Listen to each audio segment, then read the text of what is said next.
The 2021 loss to Red Bull continues to weigh heavily on the minds of those in Brackley, and for good reason. Toto Wolff has recently revisited a rule change in 2021 that ultimately stopped Mercedes' dominance and replaced it with Red Bull. This discussion comes amid the announcement of fresh regulations for 2024, rendering the previous 2022 ones effectively obsolete. Let's delve into these new rules and explore why Toto Wolff has sent a message to the FIA that seems unfavorable for Mercedes. One notable area where the recent Formula One regulations have fallen short is in delivering the promised advancements in racing dynamics. Initially, it was anticipated that racing would become less predictable, but regrettably, this hasn't materialized, as evidenced by the races this year. Additionally, the expectation of increased competitiveness among teams for victories hasn't aligned with the dominance of one team throughout the season. And lastly, there was an aim to elevate the overall quality of racing, making it more engaging and easier to follow, with fewer overtakes necessitating the use of DRS. As time has passed, it's becoming increasingly apparent that even this third goal, which the new regulations were designed to address, may no longer hold true. And this realization was underscored by a comment made by Sainz in Jeddah during the second race of the season. Drivers were struggling to closely follow other cars through Sector 1, citing a lack of downforce in what's known as dirty air. Dirty air, while similar to slipstreaming, differs in the part of the track at which it occurs. Slipstreaming takes place when a car is behind another down a straight, while dirty air occurs in corners where cars are already in a grip-limited state. The lead car essentially disrupts the flow of oncoming air, leaving behind air with lower total pressure or dirty air, and this leads to reduced aerodynamic performance for the following car. However, it's not solely the loss of downforce that makes overtaking challenging under these conditions. This issue echoes the challenges faced in 2020 and 2021, when the dirty air effect was at its most pronounced.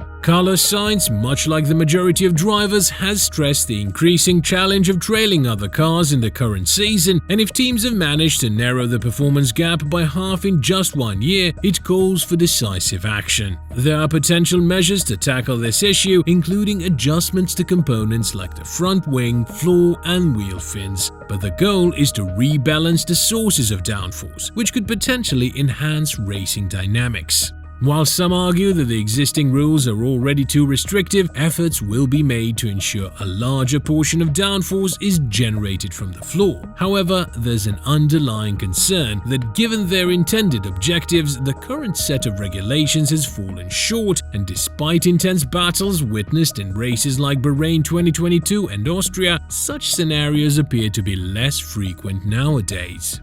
And while we're on the topic of rule changes, the Mercedes PR team is currently operating at full throttle, with Toto Wolff and Lewis Hamilton at the forefront of it all. It is anticipated that Ferrari will soon join in the effort to rein in Red Bull, and Toto Wolff has raised the topic of equality, drawing parallels to the change of regulations made for Mercedes in 2021, which back then was a move that many argue was warranted. With 7 consecutive constructors' titles leading up to 2021, Mercedes adapted their car to favor a higher rake design over Red Bull's lower rake, and Toto Wolff acknowledged that the changes mandated by the FIA were aimed at slowing them down, and to some extent they achieved their objective. However, it's worth noting that attempts to hinder a dominant team don't always yield the desired results. Max Verstappen's success with Red Bull has been undisputable, and while Toto Wolff acknowledges this, he also implies that Mercedes has faced similar challenges in the past. I think we probably lost the 2021 Drivers' Championship for many reasons, he said. One was the final race, but we also lost it because those regulations were set in place in order to reduce the advantage that we had. 2020 was a super dominant year for us. I think it was the best car we've ever had. And then, towards the end of the season, they changed the rules by cutting the floor out. That was to stop us, and we could see the results in 2021. We were not as competitive as Red Bull was, but at Silverstone we unlocked more of the potential of the car and got ourselves back into the championship. But back in the day,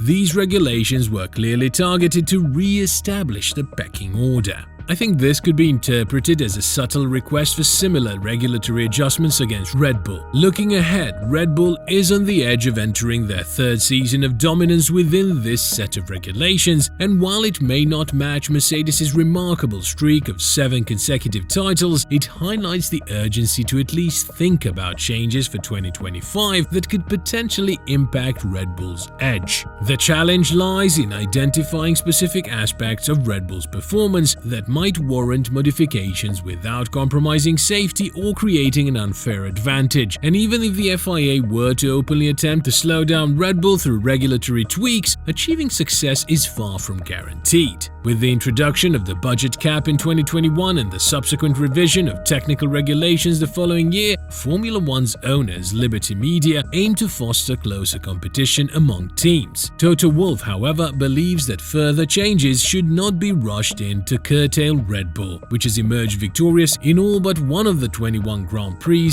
held in the last 12 months. As a team principal, I don't want to jump on the bandwagon that others have done in the past of saying we need to change the regulations because we can't continue with the dominance of a team, he said. If a team dominates in the way Max has done with Red Bull, then fair dues. This is a meritocracy. As long as you comply with regulations, technical, sporting and financial, we just need to say, well done. It's up to us to catch up. And if that takes a long time, then it takes a long time. I remember people crying foul when it was us. Entertainment follows sport, not the other way around. We can't be WWE and just script content. We don't want to be scripted content. Nonetheless, such initiatives could introduce an intriguing element to the 2025 season, serving as a preview of what's to come with the 2026 regulations. Max Verstappen stands on the brink of establishing a new record for consecutive podium finishes, with Michael Schumacher's 19 podium streak currently leading the pack, closely followed by Lewis Hamilton and Fernando Alonso. Barring unforeseen circumstances, Verstappen seems well on track to claim this record. However, past experiences in Singapore serve as a reminder that unforeseen events can shift outcomes. Winning 8 titles in a row was bound to present its challenges, and it just so happened that in the year Toto Wolff and Mercedes were seeking revenge, circumstances didn't align in their favor.